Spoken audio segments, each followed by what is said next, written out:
আসসালামু আলাইকুম। আসুন আমরা জেনে নেই মাত্র ২ মিনিটে কিভাবে পার্টিসিপল আমরা নির্ণয় করব। তাহলে আমাদের বিষয়টা এখন জানতে হবে এই যে পার্টিসিপলটা কি? পার্টিসিপল হচ্ছে কি ভার্ব এবং অ্যাডজেক্টিভ এর কাজ করে। এই পার্টিসিপল মূলত কি হচ্ছে হলো অ্যাডজেক্টিভ কিন্তু নাউনকে কোয়ালিফাই করে। আমি কি বললাম? পার্টিসিপল হচ্ছে মূলত অ্যাডজেক্টিভ কিন্তু নাউনকে কোয়ালিফাই করবে।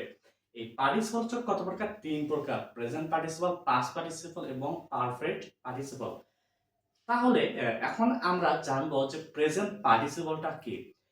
প্রেজেন্ট পার্টিসিপল হচ্ছে কি ভার্ব প্লাস আইএনজি যোগে ভার্ব প্লাস আইএনজি যোগে হচ্ছে কি অ্যাডজেক্টিভ এবং অ্যাডজেক্টিভ, কিন্তু এরা মূলত অ্যাডজেক্টিভ কিন্তু কি করবে নাউনকে কোয়ালিফাই করবে। তাহলে আমরা প্রথম যে বাকি সেন্টেন্সটি আছে সেটা আমরা এখন দেখি যে এটা হচ্ছে কি a barking Tom seldom bites. তাহলে এই বার্কিংটা হচ্ছে আন্ডারলাইন। তাহলে এই বার্কিংটা হচ্ছে কি প্রেজেন্ট পার্টিসিপল। তাহলে এখানে প্রেজেন্ট পার্টিসিপল কিভাবে হলো? এই প্রেজেন্ট পার্টিসিপল হচ্ছে কি ভার্ব প্লাস আইএনজি যোগে গঠিত এবং ইহা কি করবে নাউনকে কোয়ালিফাই করবে। এই বার্কিংটা হচ্ছে কি নাউন, এই বার্কিংটা হচ্ছে কি নাউন, এই জন্য এটা হচ্ছে কি এটা হচ্ছে কি পার্টিসিপল। তাহলে এটা একসাথে হচ্ছে কি ভার্ব এবং অ্যাডজেক্টিভ। তাহলে এটা একসাথে দুটোই হবে, একটা ভার্ব হবে এবং অ্যাডজেক্টিভ হবে। এরপর হচ্ছে কি ২ নম্বর সেন্টেন্সটা আমরা এখন দেখব যে কি I helped a drowning man. তাহলে এই প্রেজেন্ট পার্টিসিপল কোথায় কোথায় বসে? প্রেজেন্ট পার্টিসিপল হচ্ছে কি যেখানে বসে সেটা হচ্ছে কি আর্টিকেল এবং নাউনের মাঝে ভার্ব প্লাস আইএনজি যোগে যে ওয়ার্ডটা হবে সেটা হচ্ছে কি প্রেজেন্ট পার্টিসিপল। তাহলে আমি কি বললাম? আর্টিকেল এবং নাউনের মাঝে যে ওয়ার্ডটা হবে ভার্ব প্লাস আইএনজি যে ওয়ার্ডটা হবে সেটা হচ্ছে কি প্রেজেন্ট পার্টিসিপল। আর এটা ভার্ব থেকে উৎপন্ন জন্য এই জন্য কি এই প্রেজেন্ট পার্টিসিপলকে আবার কি ভার্বাল অ্যাডজেক্টিভও আমরা বলতে পারি। তাহলে পরীক্ষায় যদি আসে যে এটা কোন কি ওয়ার্ড, এখানে জিরেন পার্টিসিপল নাকি পাস্ট পার্টিসিপল পারফেক্ট পার্টিসিপল অথবা ভার্বাল ভার্বাল অ্যাডজেক্টিভ, যদি এখানে যদি কোনোটাই না দেওয়া থাকে, যদি ভার্বাল অ্যাডজেক্টিভ দেওয়া থাকে তাহলে আমরা সেটাই তাকাবো যেটা হচ্ছে কি ভার্বাল অ্যাডজেক্টিভ। তাহলে এটা হচ্ছে কি ভার্বাল অ্যাডজেক্টিভ।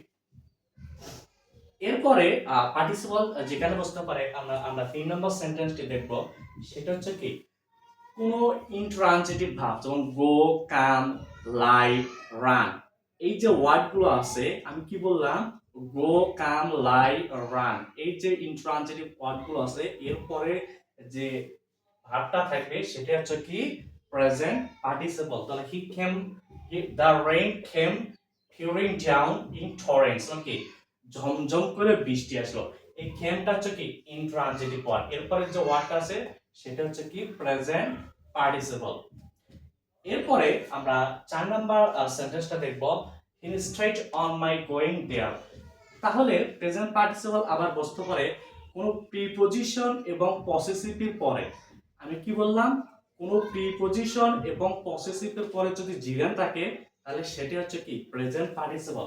এই যে দেখো অনটা হচ্ছে প্রিপজিশন এবং মাইটা হচ্ছে পসেসিভ, তারপর হচ্ছে জিরান, এই জন্য হচ্ছে কি প্রেজেন্ট পার্টিসিপল।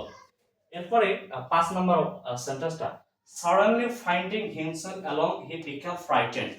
তাহলে প্রেজেন্ট পার্টিসিপল বসতে পারে কোনো অ্যাডভার্বের পরে, মানে কি অ্যাডভার্বের পরে যে ভার্বটা থাকবে সেটা হচ্ছে কি ভার্ব প্লাস আইএনজি যোগের যে ওয়ার্ডটা থাকবে সেটা হচ্ছে কি প্রেজেন্ট পার্টিসিপল।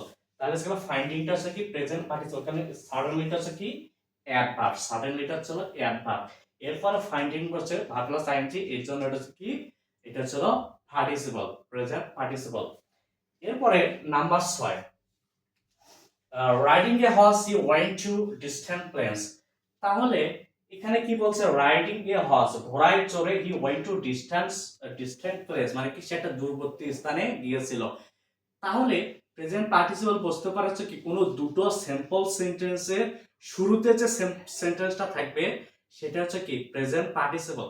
তাহলে ঘোড়ায় চড়ার পর সে কোথায় গেছে? একটা দূরবর্তী স্থানে যাবে, তাহলে এখানে কি এ রাইডিংটা হচ্ছে কি প্রেজেন্ট পার্টিসিপল। ভিডিওটি ভালো লাগলে অবশ্যই শেয়ার করে দেবেন। Thank for watching my videos, please like, comment, share. See you next time. আল্লাহ হাফেজ।